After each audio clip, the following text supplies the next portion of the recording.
bo'lishi mumkin emas. Batareykasiga 1 umrga garantiya berilgan ekan. Attiga bir dona zo'ri kelib qoldi.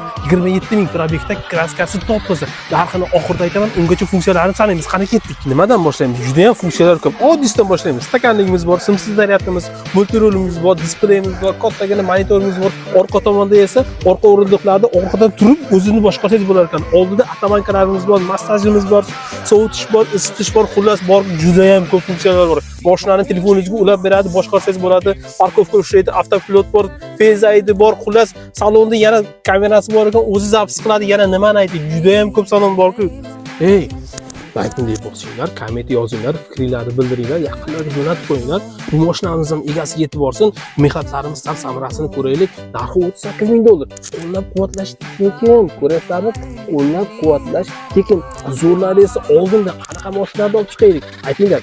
Lekin esdan chiqarmanglar. Obuna bo'lib qo'yinglar.